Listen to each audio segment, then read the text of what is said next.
This is 5 on your side at 10. Focused on you.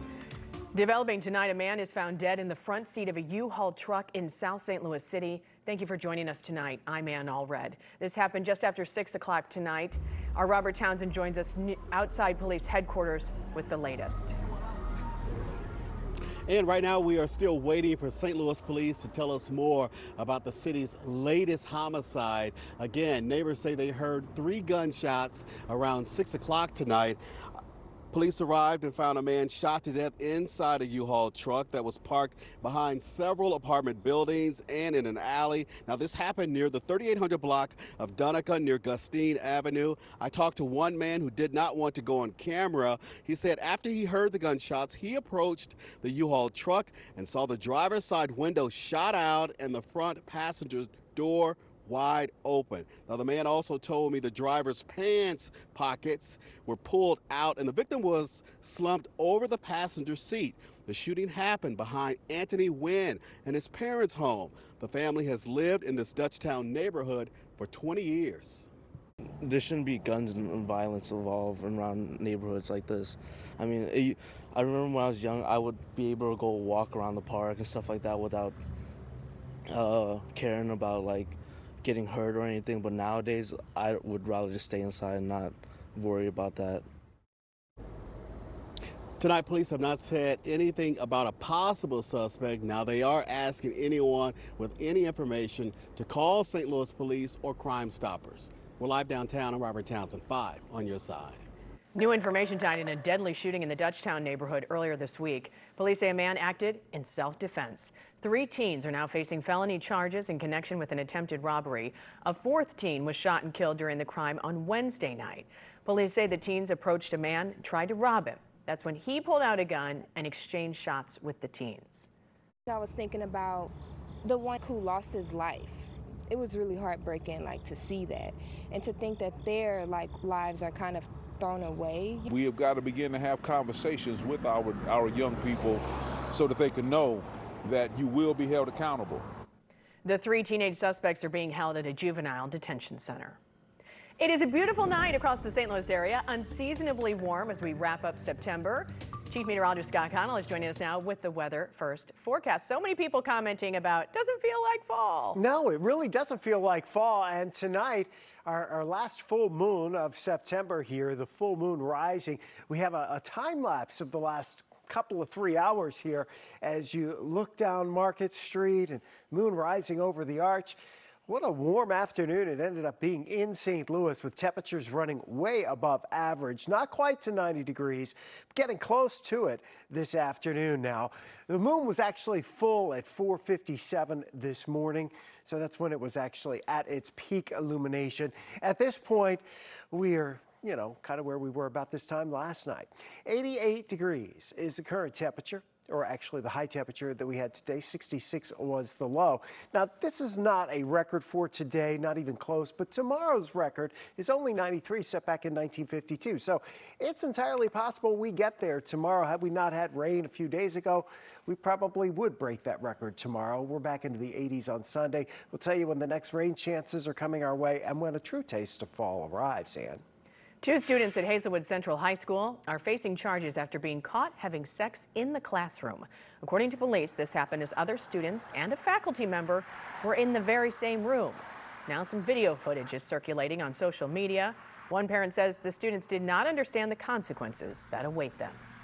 I don't think that they understand that because of social media, things that once were done behind closed doors, there is no such thing. As soon as something is happening, it's out there in the public eye. Because it's so public now, the consequences are much different, they're much greater, and it's ruining these children's lives. One of the students was 18, and police are asking prosecutors to charge them with sexual misconduct, and they refer the other, a 17-year-old student, to family court under the same charges. A teacher at St. Clair High School in Franklin County is on leave after officials found her OnlyFans page. The English teacher was using the account to supplement her income. She says she was making an additional $8,000 to $10,000 a month through the account. Since the site was only available to subscribers, she thought it would help protect her identity, and says she has no regrets. A coach from Fenton is in custody, accused of sexual misconduct with a child. Police say Trevor White was texting someone he thought was a minor, asking for sexually explicit photos. White has been a coach for over 10 years, so investigators are worried there may be more victims. If you have any information, please contact the St. Louis County Police Department. Let's take a live look at the U.S. Capitol, where Congress has a little more than 24 hours to prevent a government shutdown. They will either need to pass a funding bill or approve a short-term measure to give themselves more time. House Republicans are divided. Some continue to stall and demand more spending cuts. Federal programs like SNAP could be put at risk if the government shuts down for too long. The UAW strike is growing as it moves into week 3. Talks are still at a standstill between two of the country's big 3 automakers and the UAW. The union's president announced today that more workers would be joining the picket lines across the country. They're adding 2 new plants to the list, one of which is another GM facility. Stellantis will now be on the strike list because they are making progress with negotiations according. They will not be on the strike list. What we win at the bargaining table depends on the power we build on the job. It's time to use that power. That's why I'm calling on an additional 7,000 members across Ford and GM to go on strike. Ford CEO has said the company is close to a deal with the union. GM says it's waiting on a union counteroffer for their deal. Local brewer Urban Chestnut is hosting their annual Oktoberfest through Saturday.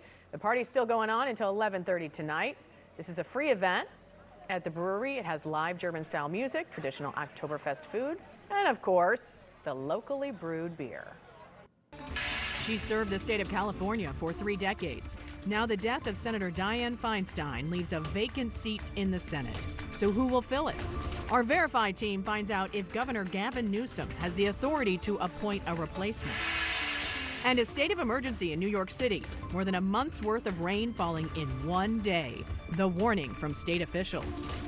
And we hope you'll join us for our next Race, Listen, Learn, Live special fighting anti-Semitism. It airs Thursday, October 5th at 7 p.m. It's sponsored by the St. Louis Kaplan Feldman Holocaust Museum. A Holocaust survivor is sharing her story, and you'll hear about the local efforts to fight anti-Semitism. Mike Bush moderates a panel discussion as well. That's next Thursday at 7, right here on 5 on Your Side. You can also stream this on the 5 Plus app that's available for free on Roku and Fire TV. California Senator Dianne Feinstein was the longest-serving woman in Senate history, spending 3 decades on the job since winning a special election in 1992. Today, she passed away. Feinstein was on the Senate floor Thursday morning voting on a measure to prevent a government shutdown. She was 90 years old. Capitol flags were lowered to half-staff to honor the senator. Following her death, Senator Feinstein's seat in Congress is now left vacant. Tonight, we have Ariane Till to verify if a governor has the authority to appoint a replacement.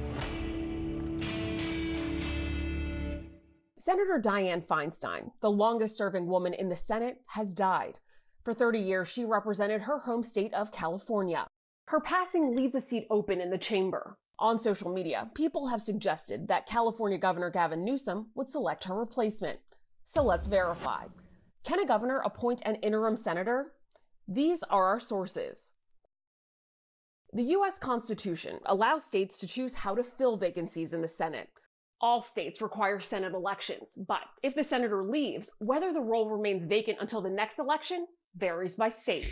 According to Pew Research Center, 35 states, including California, allow the governor to appoint an interim replacement without any restrictions. 11 states put restrictions on who the governor can choose, like making sure the replacement is of the same party as the previous senator.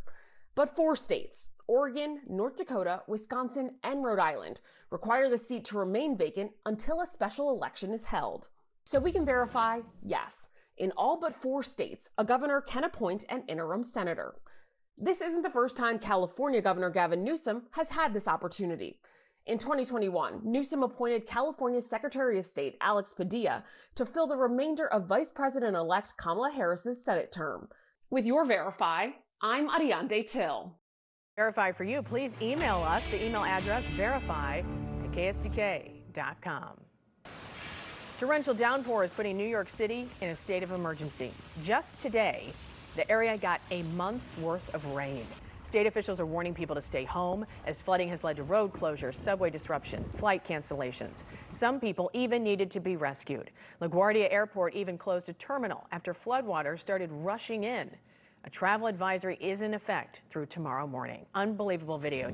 Let's get to Chief Meteorologist Scott Connell with the weather first forecast. You know, and they had that rainfall upwards of 8 to 10 inches. Wow.